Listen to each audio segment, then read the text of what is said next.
Welcome. Glad you could make it to the new Bay to Bay, where we feature speakers from Silicon Valley all the way to Monterey.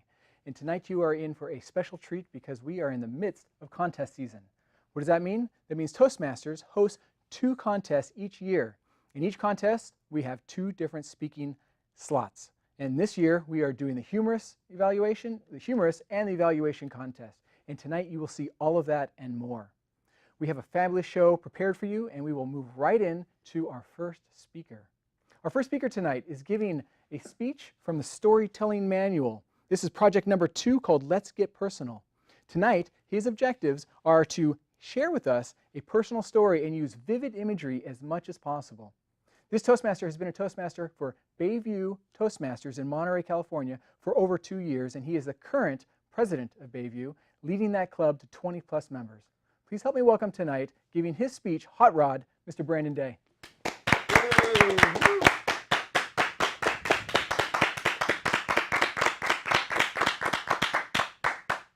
Freedom, pride, independence.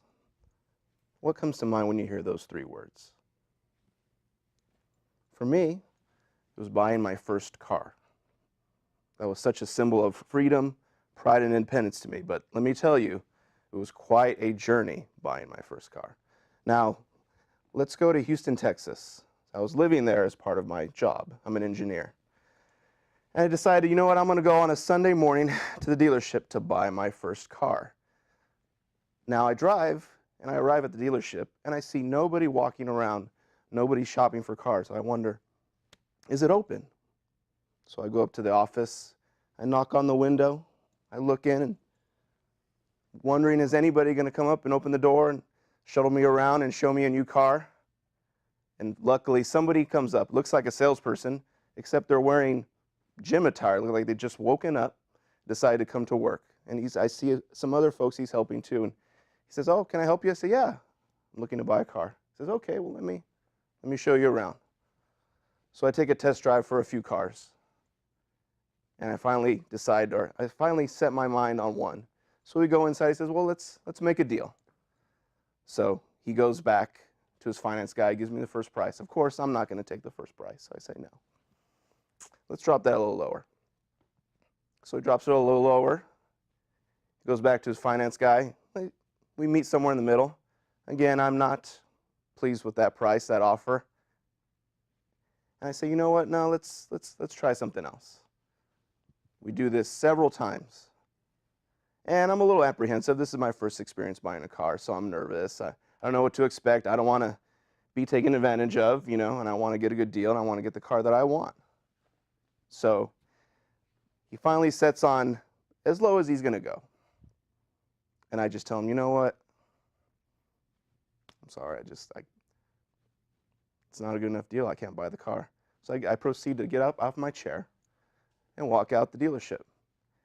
And just before I'm about to open the door to leave, he goes, son, you walk out that door, I'll make sure you never, ever will be able to buy a car in the state of Texas. First of all, I thought, can you actually do that? I've never bought a car before. Does he have that kind of power? Can he tell everybody not to sell me a car? I didn't know. So I was angry. I was frustrated. And of course, I walked out really, really just all in sorts. And I didn't get the car I wanted, so I was just unhappy about the whole process. And since then, I was not looking forward to going back to another car dealership. Fast forward to 2 years later, I'm living in Dallas.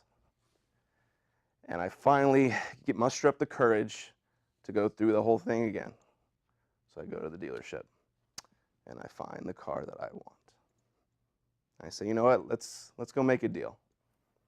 And so we go back and forth, posturing, and he gives me an offer, I don't like it, and I give him an offer, he doesn't like it. We finally settle on a price, and I say, you know what, I'm ready to make the deal.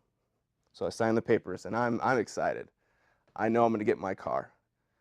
The only thing is they don't have the one that I want right there in the dealership, so I got to wait. He says, no, we got to make the order to the manufacturer in Europe. To my dismay, I have to wait several months till my car is ready.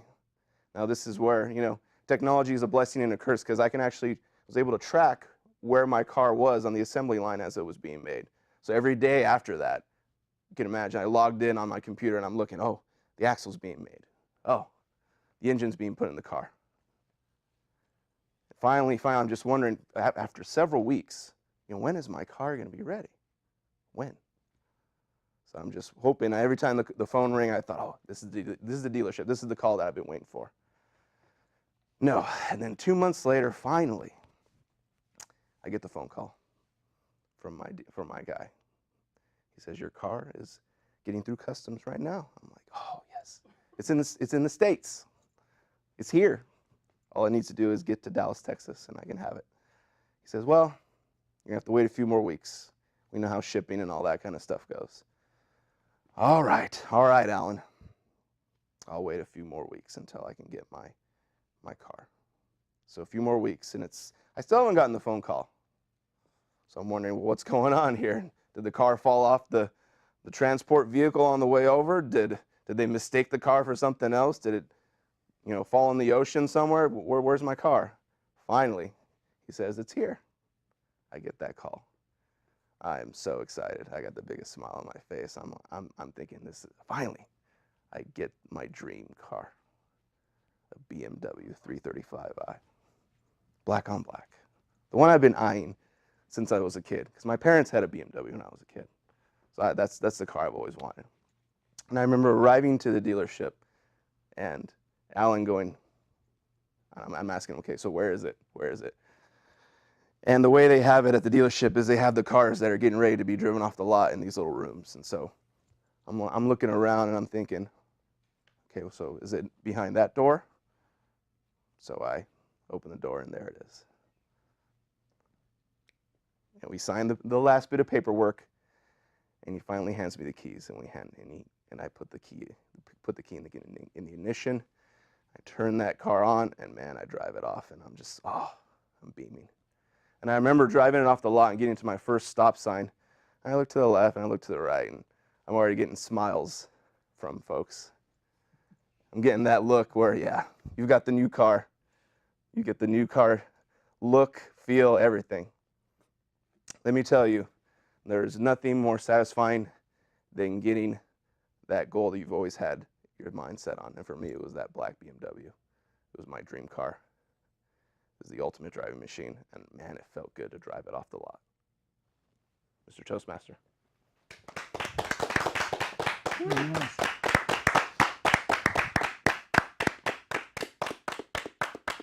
Great job. Great job. So tell me why you chose a BMW instead of a Lexus or Mercedes or Lamborghini. Well, like I said, my parents had a BMW growing up, so that was the car that I got to ride in. And, I don't know, I guess when you're a kid, you develop an affinity or a love for certain things. And I really I don't know, I just remember as a kid being driven to and from basketball practice in the back of that BMW. And I don't know, I really look back on those times really fondly. And I thought, when I get old enough to be able to get a license and have enough money to be able to afford a car like that, that's the car I want. So. Any speeding tickets yet? Oh yeah, I had plenty. Within the first few months I bought that car. I had to top it out.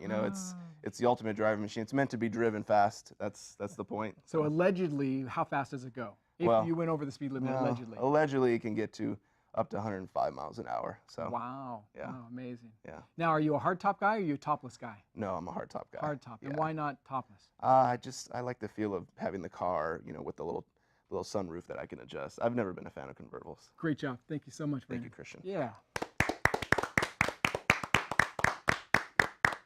Thank you, Brandon. So for every great speech in Toastmasters, we also have a great evaluation. An evaluation is a cornerstone of Toastmasters. It allows us, the speaker and the audience, to learn where the speaker really exemplified the project that they were working on and where, if they polished it a little bit more, they could use for the next speech. And tonight's evaluator for Brandon comes from Monterey. His home club is called the Oratory Otters, and it was founded in 2012. He's a founding member of this college club. He's been a Toastmaster for 4 years now and is the past president of Oratory Otters. Please help me welcome Bart Kowalski.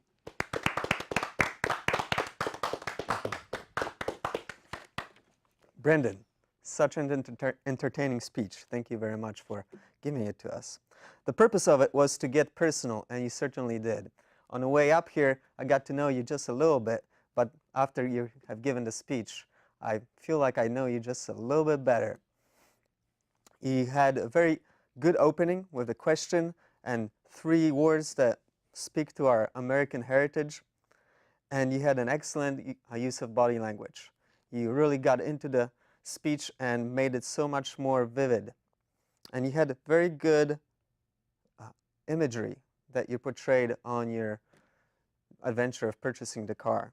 Gym attire. I could totally understand and envision this person just slacking off, trying to sell you this $30,000 car or more. You also had a great humor throughout the speech, which was great for storytelling and very engaging.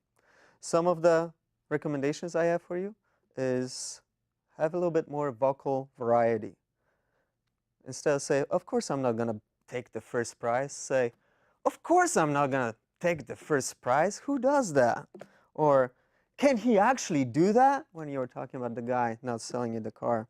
And finally, when you were getting the car, you could say, it's here! I'm so excited! So try to portray that a little bit more in your voice. Overall, I really enjoyed the speech. It was a good window into your personality, and I learned a lot, and I look forward to more. Thank you very much, Mr. Toastmaster. Thank you, Bart. Great job.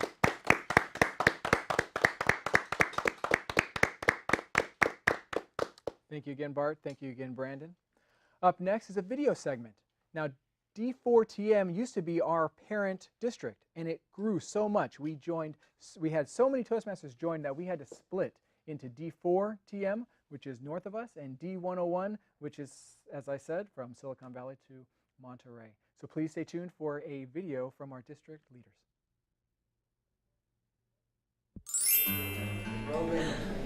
Hi there. Oh. Hi.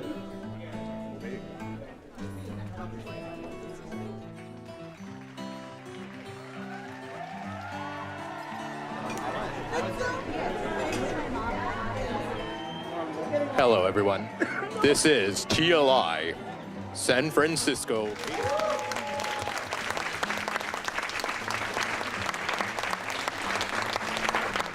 I would like to ask everyone in the room, if you achieved an educational award this year of any kind, CC, CL, ACB, DTM, etc., please stand up and be recognized.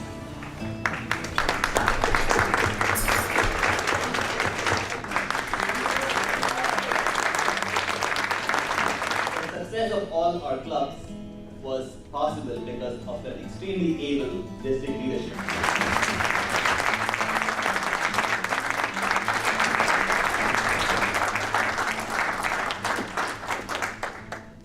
Hello, District 4 and District 101 and the members. You are the direct conduit between the district and the clubs.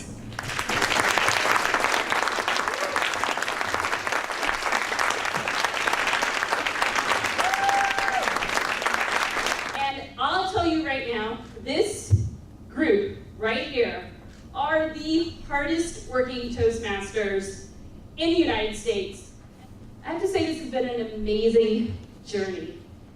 Because what I realized is that the end of a journey is always the beginning of something new. Here, we've journeyed forward together, and I'm looking forward to so many great things in the future. Well, fellow Toastmasters, what a tender and emotional speech. Let's give another round of applause for that.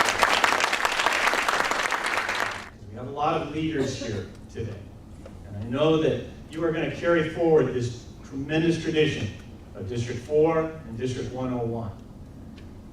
And ladies and gentlemen, that's what our world needs. We need people who come together and actually communicate and listen and speak. People of all races and ethnicities. And the world can't understand the spirit that is Toastmasters International, that brings people together in a spirit of personal empowerment to do more, to be more, and to have more. Do you agree, to the best of your ability, to serve Toastmasters, to train Toastmasters, to inspire Toastmasters? I do. I'm just kidding. Yeah. One of the key values we have in Toastmasters, you should know our 4 core values, right? Respect, integrity, service, and excellence. And you are ready for the challenge. This is your moment, Audrey. You agree to serve as district director. I do. Give her a round of applause. If you aren't in over your head, how do you know how tall you are? When one teaches to learn. And to me, that just epitomizes the value that we get out of Toastmasters, because you're not only building your own skills, but by doing that, you are helping to build up others. And really challenging ourselves, because there's so much to gain. The best learning moments often happen when we challenge ourselves. Toastmasters, where leaders are made. Welcome back. That was a great start to our meeting, and we are now moving on to the second portion of our meeting with another fabulous speaker and another fabulous evaluation. Speaker number 2 is speaking from the Advanced Communication Series, The Entertaining Speaker. This is project number 1, called The Entertaining Speech. His objectives tonight are to connect with the audience in an entertaining and personal story and/or anecdotes. Tonight's Toastmaster is another founding member of the Oratory Otters Club from CSU Monterey Bay. He has been a Toastmaster for 10 years now, and his home club is the Naval Postgraduate School, which out of the last 16 years has received President's Distinguished 14 times. 2 of those times I think were when he was on vacation during the last 6 months of the year. I wouldn't doubt it. Please help me welcome tonight, presenting his speech, The Joys of Getting Carded, Fred Sadler. Thank you, Mr. Toastmaster.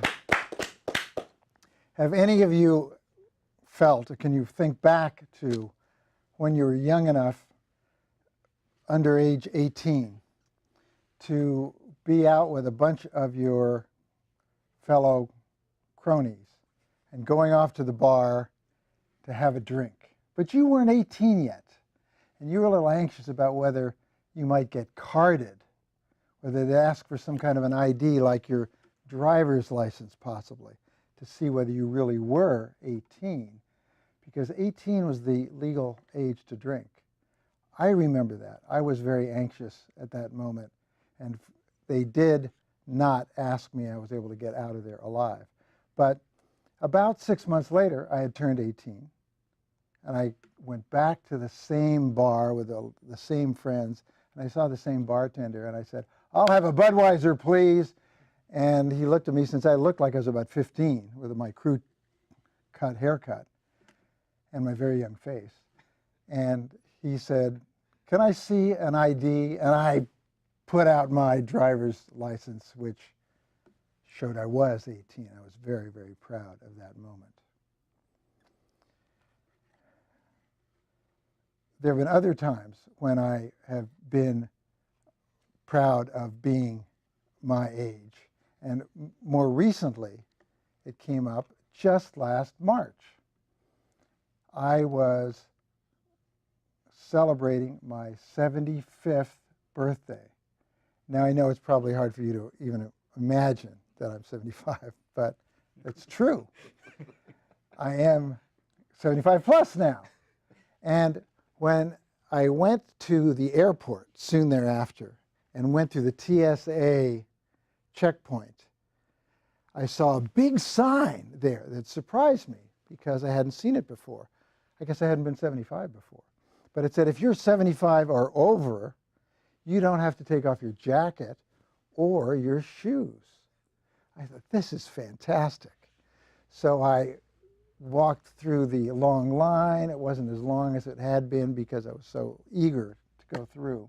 And there was this very pretty TSA agent over on the side, and she kind of looked up at me and said, "You're not 75. And I said, "Yes, I am. You want to see my card?" And she said, "Get out of here." She'd seen other vain old men before, apparently, and so she just pushed me through. But it was like Clint Eastwood said in that movie, Make My Day.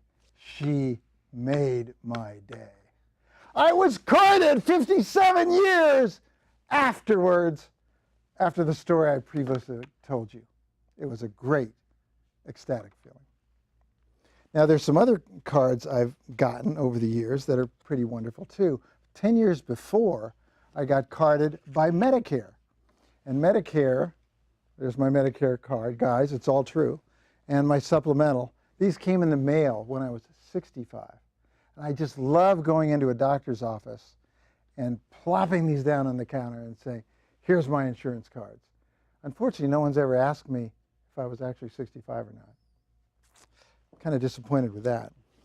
Last night I got an email. It said from Starbucks that I had accumulated enough stars that I could get anything free I wanted at my favorite Starbucks.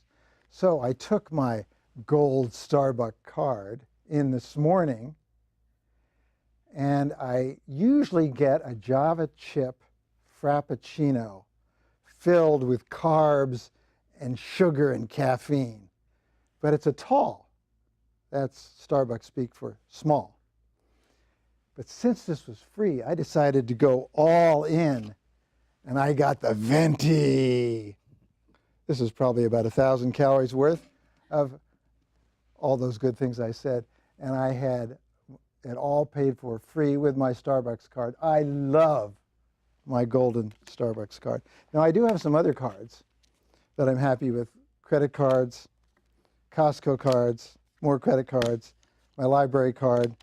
But some of these aren't quite as happy because I get a bill later in the month. So it's kind of, you know. But I do like cards like that. And thinking back, there have been times when cards haven't always been so happy. I remember my draft card when I was younger. Some of you in the audience may not be old enough to remember that, but when I was growing up, everybody got drafted, and it was done by random when you were put on the list. I was fortunate enough to go to the United States Public Health Service in 1967 at the height of the Vietnam War, so I didn't get shot at. That was a great relief. And I still have my Public Health Service card from way back then with my 15-year-old face still on it.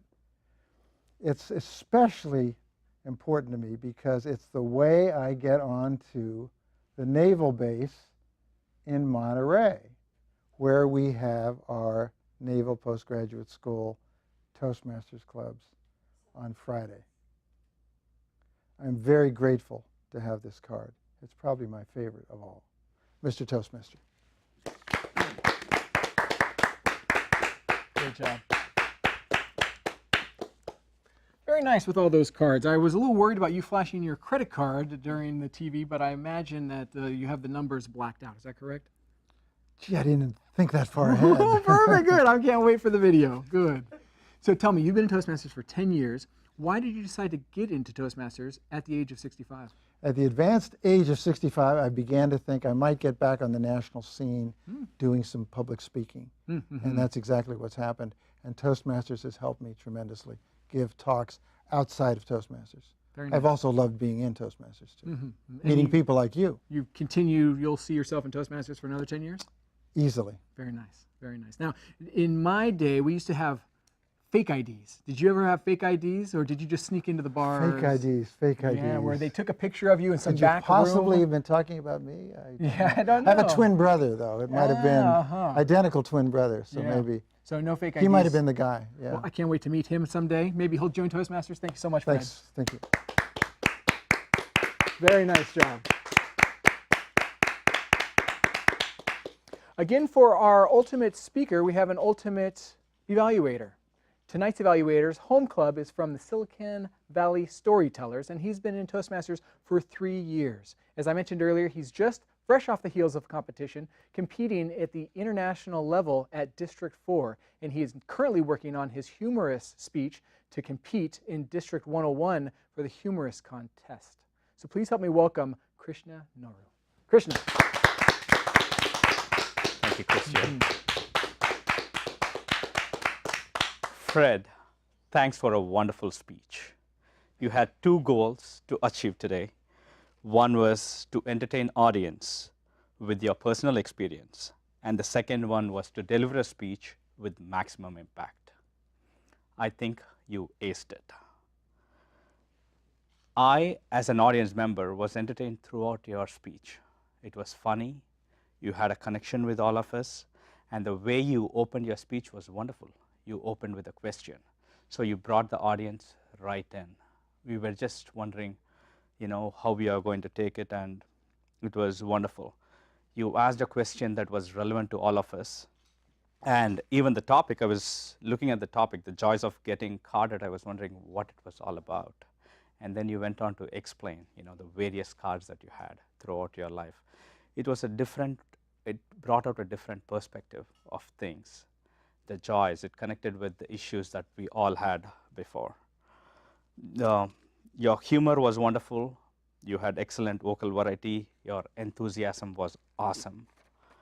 And if I have to suggest one thing, I would say you could have worked on a stronger ending. You went on, you described the cards and all that, but I felt your ending could have been a little bit better, a little bit more stronger connection to the audience. And one more thing you could have done was maybe a little bit more stage movement from here to there. I thought you could have worked on it a little bit better. But overall, it was a wonderful speech. You did use your vocal variety, which was amazing. I mean, you had the ups, you had the lows, you used dialogues, you used all the tools that's possible to have the audience encaptured by your speech. What a wonderful speech. Looking forward to your next speech. Mr. Toastmaster. Thank you, Krishna. Very nice job. Very nice. Thank you to our wonderful speakers, both our advanced speakers. Thank you to our both wonderful evaluators, advanced evaluations. And this happens because we compete in Toastmasters. We give speeches, we get evaluated, and we compete. And why do we compete? Because it brings up the level of not only stress, but stress under pressure. When the lights are on us and the cameras are on us and the eyeballs are on us, in a contest or in a studio, the level goes up and we get to practice. All those butterflies that are in our stomach start to fly in the same direction. And we gaze into the audience's eyes and we connect with them. It is an amazing experience. Thank you so much to District 101 Toastmasters. Visit them at d101tm.org. Until next time. Come on up, guys. Very nice job. Good job. Yeah.